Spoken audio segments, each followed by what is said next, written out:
అందరికీ నమస్కారం అండి. ఇప్పుడు చెప్పబోయే కథ పేరు 'సారీ జాను'. ఈ కథని రచించిన వారు నిఖిల్ గారు. ఇక కథలోకి వెళ్ళిపోతే, అబ్బా! ఇప్పుడు ఇవన్నీ ఎందుకే అని బెడ్‌ని పూలతో అలంకరిస్తున్న చెల్లితో సిగ్గుపడుతూ అంది జానకి.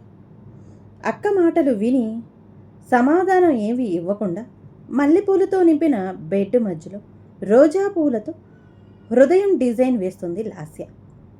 జానకి మనసులో కూడా తన మొదటి పెళ్లి రోజు ఇలాగే సంతోషంగా గడపాలని, దాన్ని జీవితాంతం గుర్తుండే ఒక మధుర జ్ఞాపకంగా మార్చుకోవాలని ఉంది. కానీ చెల్లి ముందు సిగ్గుపడుతున్నట్టు నటిస్తుంది. కానీ ఆమె సిగ్గును నటన అని ఎవరూ అనుకోరు. ఆమె చిన్నప్పటి నుంచి అలవరుచుకున్న సాత్వికత దానికి కారణం. కానీ లాస్య జానకికి పూర్తి వ్యతిరేకం. ఇంట్లో అబ్బాయి లేని లోటు తీర్చుతూ మగరాయుడు అనే బిరుదు సంపాదించుకుంది. లాస్య బెడ్ని అలంకరించడం అయిపోయింది. అక్క దగ్గరికి వచ్చి చేతికి ఉన్న వాచ్లో టైం చూసుకుంది. అమ్మో, ఇప్పటికే 9 అయింది. మా వార్డెను గేటు క్లోజ్ చేస్తే రాక్షసి మళ్ళీ తీయదు అని చెప్పి చివరికి అయినా బావ కూడా వచ్చే టైం అయింది. ఈ టైంలో నేను ఇక్కడ ఉండటం అంత బాగుండదు. బావ మూడ్ స్పాయిల్ అయ్యే ఛాన్స్ ఉంది అని కొంటెగా అంటూ కన్ను కొట్టింది లాస్య. చి, నువ్వు నోరు ముయ్యవే అని చెల్లిని నవ్వుతూనే మందలించి, తిని వెళ్ళు, తినకుండా ఎలా వెళతావు అని నిలదీసింది జానకి. అక్క, మా ఫ్రెండ్స్ అందరూ ఒకటే నస, పార్టీ ఇవ్వమని. ఇస్తాను అని చెప్పి వచ్చా. హాస్టల్కి వెళ్ళగానే ఆన్లైన్లో వాళ్ళకి నచ్చిన ఫుడ్ ఆర్డర్ పెట్టాలి. పార్టీ ఇస్తున్నా నేను తినకుండా ఉంటే ఏం బాగుంటుంది చెప్పు? అయినా మళ్ళీ వస్తానుగా, అప్పుడు నాకు నచ్చిన వంట నీ చేత్తో వండించుకొని మరీ తింటా అని చెప్పి అక్క చెంప మీద ముద్దు పెట్టి, వెళ్ళొస్తాను అక్క అని చెప్పి హ్యాండ్ బ్యాగ్ తీసుకొని డోర్ దాకా వెళ్ళింది. కానీ ఏదో గుర్తు వచ్చినట్టుగా మళ్ళీ వెనక్కి తిరిగి, అక్క, బావకి చెప్పకు నేను ముద్దు పెట్టుకున్నాను అని, పాపం బావ ఫీల్ అవుతాడు అని కొంటెగా మాట్లాడి అక్క చెప్పేది ఏంటో కూడా వినకుండా వెళ్ళిపోయింది లాస్య. చెల్లి చివరి మాటలతో సిగ్గుల మొగ్గైన జానకి సోఫాలో కూర్చొని టైం చూసింది. ఫోన్ తీసుకొని భర్తకి కాల్ చేసింది. అతను లిఫ్ట్ చేయలేదు. డ్రైవింగ్లో ఉన్నారేమో, అందుకే ఫోన్ లిఫ్ట్ చేయట్లేదు అని మనసులో అనుకుని వెళ్ళి టీవీ స్విచ్ వేసింది. ఆమె టీవీ ముందు కూర్చున్న మాట నిజమే, కానీ ఆమె మనసు గతాన్ని చూసుకోవడంలో నిమగ్నమయ్యింది. రఘురాం జానకి పేర్లు భలే కలిశాయి కదండి అని భర్త ఈ విషయం గమనించాడో లేదో అన్నట్టుగా సంతోషంగా చెబుతుంది జానకి తల్లి లక్ష్మి. జానకి తండ్రి పేరు శ్రీనివాసచారి. మున్సిపల్ ఆఫీస్లో క్లర్క్గా పనిచేస్తున్నాడు. ఈ మధ్య తెలిసిన వారి ద్వారా జానకికి ఈ సంబంధం వచ్చింది. అబ్బాయి తరపు వాళ్ళకి అమ్మాయి తెగ నచ్చేసింది. జానకికి కూడా రఘురాం బాగా నచ్చాడు. ఆ తర్వాత నెలలోని నిశ్చితార్థం జరిగిపోయింది. పెళ్ళికి కూడా ఎక్కువగా టైం లేదు.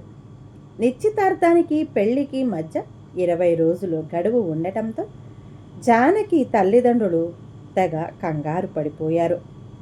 కానీ లాస్య బాధ్యత అంతా తాను తీసుకొని పెళ్లిలో ఏ లోటు లేకుండా ఘనంగా జరిగేలా చేసింది. రఘురాం సిటీలో సాఫ్ట్వేర్ ఉద్యోగం చేస్తున్నాడు. అతని తల్లిదండ్రులు వాళ్ళ సొంతూరులోనే స్థిరపడ్డారు. పెళ్ళయ్యాక తను భర్త సిటీలో ఇద్దరే ఉండాలి అని అనుకునేసరికి జానకికి ఏడుపు వచ్చింది. ఎందుకంటే ఆమె ఏనాడు తల్లిదండ్రులను విడిచి ఉండలేదు. కానీ ఆమె అదృష్టం వల్ల చెల్లికి అదే సంవత్సరం సిటీలో ఉన్న కాలేజీలో సీటు వచ్చింది. వాళ్లతో ఉండి పొమ్మని జానకి అంతా బ్రతిమిలాడినా వినకుండా హాస్టల్లో ఉంటూ వీలున్నప్పుడల్లా అక్కని చూసిపోతూ ఉంటుంది లాస్య. చూస్తూ ఉండంగానే సంవత్సరం గడిచింది. పోయిన నెలలో పెళ్లి కోసం మొక్కిన మొక్కులు చెల్లించుకోవడానికి రఘురాం అమ్మా నాన్నలు, జానకి అమ్మా నాన్నలు వాళ్ళ ఇద్దరిని పుణ్యక్షేత్రాలలో తిప్పడంతో రఘురాం పెళ్లి రోజు కోసం అని రిక్వెస్ట్ పెట్టిన లీవ్ క్యాన్సిల్ అయింది. అందుకే ఇవాళ కూడా ఆఫీసుకు వెళ్ళాడు. ఇలా ఆలోచనల్లో మునిగిపోయిన జానకి డోరు బెల్ మోగటంతో ఆలోచనలో నుంచి బయటపడి డోరు వైపుకు నడిచింది. ఆమె డోర్ దగ్గరగా వెళ్ళేసరికి డోరు అవతల నుంచి ఇప్పుడే ఇంటికి రీచ్ అయ్యాన్రా అని ఫోన్లో ఎవరితోనో మాట్లాడుతున్న భర్త గొంతు వినపడగానే ఒక్కసారిగా ఆమె ముఖం నవ్వుతో నిండిపోయింది. సంతోషంగా డోర్ తీసింది. కళ్ళల్లో ఆనందంతో, పెదాల మీద చిరునవ్వుతో చూస్తున్న ఆమెను ఊగుతున్న తలతో, తడబడుతున్న మాటలతో లేటు అయ్యానా అంటూ తూలుతూ అడుగుతున్న భర్తను చూడగానే ఎవరో వెలుగుతున్న దీపాన్ని ఉఫ్ అని ఊది ఆర్పేసినట్టు ఆమె మనసులో సంతోషం ఎగిరిపోయింది. అతని తడబడుతున్న పెదాల్ని చూడగానే ఆమె పెదాల మీద చిరునవ్వు మాయమైంది. మొత్తెక్కి ఎర్రగా మారిన అతని కళ్ళు చూడగానే ఆమె కళ్ళల్లో ఆనందం పోయి కన్నీళ్లు నిండాయి. అతని నోట్లో నుంచి వస్తున్న ముందు వాసన భరించలేక చప్పున వెనక్కి తిరిగి ఇంట్లోకి నడిచింది. అతను కూడా ఆమె వెంట నడిచాడు. భోజనం చేయడానికి రండి అని అతని వైపు తిరిగింది. అతను కనపడలేదు. అతన్ని వెతుకుతూ బెడ్రూమ్లోకి వెళ్ళింది. అతను బెడ్ మీద పడుకొని కాదు పడిపోయి ఉన్నాడు. కింద పడిపోయిన మల్లెపూలు చూస్తే ఆమెకి అర్థమైంది అతను బెడ్ మీద ఎలా పడ్డాడో అని. బెడ్ మధ్యలో రోజా పూలతో నింపిన హృదయం మధ్యలో చెదిరిపోయింది ఆమె మనసులాగా. సోఫాలో పడుకున్న ఆమె రాత్రంతా ఏడుస్తూనే ఉంది. కానీ ఆమె చేసేది ఒక ఇల్లాలి ఉద్యోగం కాబట్టి మనసు బాధ పెట్టిన, శరీరం అవస్థ పెట్టిన పనులు తప్పవు. ఎప్పటిలాగే పొద్దున్నే లేచి ఇంటి పని చేసి భర్తకి పొద్దునకి టిఫిను, మధ్యాహ్నానికి వంట చేసింది.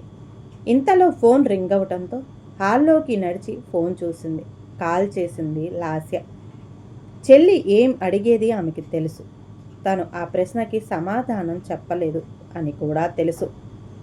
అందుకే ఫోన్ లిఫ్ట్ చేయలేదు. వంట రూమ్లోకి వెళ్ళి సింకులో ఉన్న అంట్లు తొమ్ముతుంది. ఇంతలో వెనక నుంచి వచ్చిన రఘురాం అతని చేతులతో ఆమె నడుమును చుట్టేసి గుడ్ మార్నింగ్ అన్నాడు. ఆమెకి షాక్ కొట్టినట్టుగా అలాగే నిలబడిపోయింది. అతను చెయ్యి వేసిన దగ్గర తేళ్లు పాకినట్టుగా ఆమె ఒళ్ళు జలధరించింది. అప్రయత్నంగానే ఆమె అతని చేతుల్ని విడిపించింది. అది అతని అహాన్ని దెబ్బతీసింది. అక్కడి నుంచి వెళ్ళిపోయి త్వరగా రెడీ అయ్యి టిఫిన్ చేయకుండా, లంచ్ బాక్స్ కూడా తీసుకోకుండా ఆఫీసుకి బయలుదేరాడు. భర్త వెళ్ళిపోగానే జానకి కుమిలి ఏడ్చింది. ఆమె కోరుకున్నది ఒక చిన్న సారీ.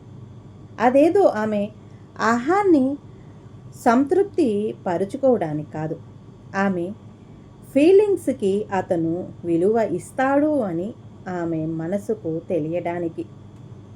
చేయని తప్పుకు శిక్షగా ఆమె ఆ రోజంతా తిండి తినకుండా ఏడుస్తూనే ఉంది. రఘురాం చెడ్డవాడేం కాదు, కానీ అతనికి ఈగో ఎక్కువ. స్వతహాగా అతను పొదుపరి. అవసరం అనిపిస్తే తప్ప డబ్బు ఖర్చు పెట్టడు.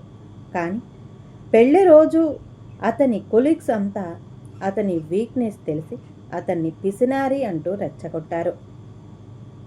ఇంటికి బయలుదేరాలి అనుకున్న అతను అహం దెబ్బతినడంతో వాళ్లతో బార్కి బయలుదేరాడు. పెళ్లి రోజు కాబట్టి ఫ్రెండ్స్తో పార్టీ చేసుకున్నాడు అని జానకి నన్ను ఈ మాత్రం అర్థం చేసుకోలేదా అని అతను జానకి మీద అలిగాడు. ఇద్దరు ఒకరి మీద ఒకరు అలిగారు. కానీ ఆమె అలకలో బాధ ఉంది, అతని అలకలో కోపం ఉంది. వారం గడిచింది. వాళ్ళిద్దరి మధ్య మాటలు లేవు. అతను ఆఫీసుకు వెళ్ళి బాధపడటం, ఆమె ఇంట్లోనే దిండ్లు తడిసేలా ఏడవటం. ఆ రాత్రి అతను ఆఫీసు నుంచి తిరిగి ఇంటికి వచ్చేలోగా ఆమె ఏడుస్తూ ఫోన్ మాట్లాడటం చూశాడు. ఇంకేం పని, ఫోన్ చేసి వాళ్ళమ్మకి చెప్పుకుంటుంది అని మనసులో అనుకొని ఫ్రెష్ అయ్యి వచ్చి తినేసి వెళ్ళి పడుకున్నాడు. సూర్యుడు ఎప్పటిలాగే ఉదయించాడు. ఆమె ఎప్పటిలాగే ఇంటి పని చేసుకుంటుంది. అతను ఆఫీసుకి వెళ్ళిపోయాడు. ఆఫీసుకి వెళ్ళిన తర్వాత అతనికి కావ్య దగ్గర నుంచి ఫోన్ వచ్చింది. కావ్య అతని బెస్ట్ ఫ్రెండ్ వినీల్ భార్య. ఎప్పుడూ లేనిది చెల్లి కాల్ చేస్తుంది ఏంటి అనుకొని ఫోన్ లిఫ్ట్ చేశాడు. హలో అన్నయ్య.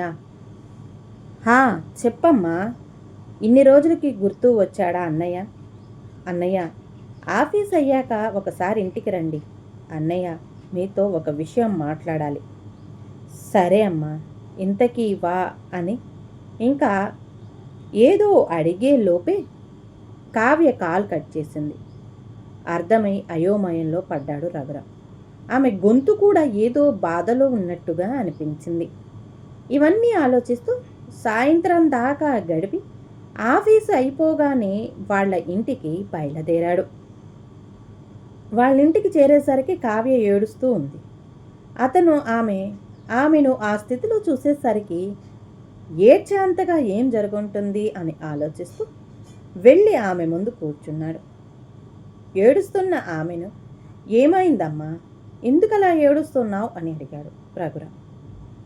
అతను ప్రశ్న అడిగిన 2 నిమిషాల దాకా ఏడ్చి తనకు తనే దుఃఖాన్ని మింగుతూ ఇలా చెప్పింది. నిన్న నా పుట్టినరోజు అన్నయ్య, రాత్రికి సినిమాకి వెళదామని ఆయన అన్నారు. నేను వంట చేసి రెడీ అయ్యి ఎంతో ఆశగా ఆయన కోసం ఎదురు చూస్తూ కూర్చున్నాను. ఆయన రాలేదు. సినిమా టైం దాటిపోయింది. కాల్ చేశాను, ఆయన లిఫ్ట్ చేయలేదు. అర్ధరాత్రి ఇంటికి వచ్చారు. తాగి ఉన్నారని అర్థమే. ఆ రాత్రి నేనేం అడగలేదు. తినమన్నాను, బయట తిన్నాను అని చెప్పి వెళ్ళి పడుకున్నారు. కనీసం నన్ను తిన్నావా అని కూడా అడగలేదు. అలాగే ఏడుస్తూ పడుకున్నాను. నా గురించి తెలిసిందే కదా అన్నయ్య నీకు. జానకిలా బాధని లోపల దాచుకోలేను. అందుకే పొద్దున్నే ఆయన్ని నిలదీశాను. నీ పుట్టినరోజనే కదా ఫ్రెండ్స్కి పార్టీ ఇచ్చాను, దాంట్లో తప్పేముంది అని అన్నారు. పుట్టినరోజు నాది అయినప్పుడు సంతోషంగా ఉంచాల్సింది నన్ను కానీ మీ ఫ్రెండ్స్ని కాదు. నాతో నిన్న సంతోషంగా గడిపి ఈరోజు వాళ్ళకి పార్టీ ఇస్తా అంటే నేను వద్దు అంటానా అని గట్టిగా అరిచాను. పోనీ వదిలేరా అంటూ పట్టుకొని దగ్గరికి తీసుకుపోయారు. నేను విడిపించుకున్నాను. దానితో ఆయన కోపంగా ఇంట్లో నుంచి వెళ్ళిపోయారు అని ముగించి మళ్ళీ ఏడవడం మొదలుపెట్టింది. ఇదంతా విన్న రఘురాంకి అతను చేసిన తప్పు అతని కళ్ళ ముందు మెదిలింది. అంతలో కావ్య కళ్ళు తుడుచుకుంటూ, చెప్పండి అన్నయ్య, ఇందులో నా తప్పేమైనా ఉందా? మీరే ఆయనకి కొంచెం అర్థమయ్యేలా చెప్పండి అన్నయ్య అని అంది. తను ఏం చెప్తాడు? చెప్పే అర్హత తనకు ఉందా? తను కూడా జానకితో ఇలాగే ప్రవర్తించాడు. అతనికి ముళ్ళ మీద కూర్చున్నట్టు ఉంది. ఇంటికెళ్ళి జానకి ముందు తన తప్పు ఒప్పుకుంటే కానీ అతనికి మనశ్శాంతి దొరకదు అనిపించింది. వెంటనే అక్కడి నుండి లేచి నడిచాడు. కావ్య పిలుస్తున్న వెనక్కి తిరిగి చూడకుండా. రఘురాం వెళ్ళిపోగానే పక్కనే ఉన్న రూములో నుంచి బయటికి వచ్చి, నా మీద చాడీలు చెప్పటం అయిపోయిందా బంగారం అంటూ తన పక్కనే కూర్చున్నాడు ఆమె భర్త వినీల్. వాళ్ళ మధ్య దూరం తగ్గాలి అంటే మీరు కొంచెం చెడ్డవాళ్ళు అవ్వక తప్పదు శ్రీవారు అంటూ అతని బొగ్గ గిల్లింది కావ్య. రఘురాం ఇంటికి చేరేసరికి జానకి కుర్చీలో కూర్చొని కూరగాయలు కోస్తుంది. ఆమె దగ్గరగా వెళ్ళి నిలబడ్డాడు. అతను వచ్చినట్టు ఆమె గుర్తించింది. కానీ ఆమె తల ఎత్తకుండా అలాగే కూరగాయలు కోస్తూ ఉంది. అతను మోకాళ్ళ మీద కూర్చుని జాను అని ప్రేమగా పిలిచాడు. ఆ పిలుపుకి ఆశ్చర్యపడి చూసిన ఆమె అతను ఉన్న భంగిమను చూసి ఇంకా ఆశ్చర్యపోయింది. ఆమె అలా ఆశ్చర్యంలో ఉండగానే ఆమె కళ్ళల్లోకి చూస్తూ, నిన్ను అర్థం చేసుకోకుండా తప్పుగా ప్రవర్తించి నీ మనసును బాధ పెట్టాను. సారీ జాను అని అతని కళ్ళల్లో నీళ్లు తిరుగుతుండగా చెప్పాడు. ఆ ఒక్క మాటతో వర్షం తరువాత నిర్మలమైన ప్రకృతిలా ఆమె మనసు శాంతపడింది. ఎవరో స్విచ్ ఆఫ్ చేసినట్టుగా ఆమె బాధ అంతా మాయమైపోయింది. వెంటనే ఆమె కుర్చీలోంచి లేచి భర్త భుజాలను పట్టుకుని లేపి కౌగిలించుకుంది. ఇది ఆ కావ్య పని. కావ్యకి నిన్న నా బాధ చెప్పుకోవడమే మంచిదైంది అని మనసులో ఆమెకు థ్యాంక్స్ చెప్పుకొని అతని గుండెల్లో ముఖాన్ని దాచుకుంది. అతను ఆమె ముఖాన్ని 2 చేతుల్లోకి తీసుకుని ఆమె కళ్ళల్లోకి చూస్తూ ఆమె పెదాలపై ముద్దు పెట్టుకున్నాడు. వారం రోజులుగా అక్క ఫోన్ లిఫ్ట్ చేయటం లేదు. అసలు ఏం జరిగి ఉంటుందో అని భయపడుతూ వచ్చి మెల్లగా డోర్ తెరిచి చూసిన లాస్యకి ఒకరికి ఒకరు దగ్గరగా ఉన్న అక్కాబావలు కనిపించారు. అది చూసి సిగ్గుపడి మళ్ళీ చప్పుడు కాకుండా డోర్ దగ్గరగా వేసి, నాకు తెలిసి అక్కను బాధించిన సమస్య ఏదైనా అది ఇప్పుడు పూర్తిగా తీరిపోయి ఉంటుంది అని మనసులో సంతోషంగా అనుకుంటూ గేటు దాటి బయటికి నడిచింది లాస్య. ఈ కథ కనుక నచ్చితే ప్లీజ్ అండి లైక్ చేయండి. అలాగే ఛానల్ని సబ్స్క్రైబ్ చేసుకోవటం మాత్రం మర్చిపోమాకండి. మీ విలువైన అభిప్రాయాన్ని కామెంట్ బాక్స్లో కామెంట్ చేయండి. అందరికీ ధన్యవాదాలండి.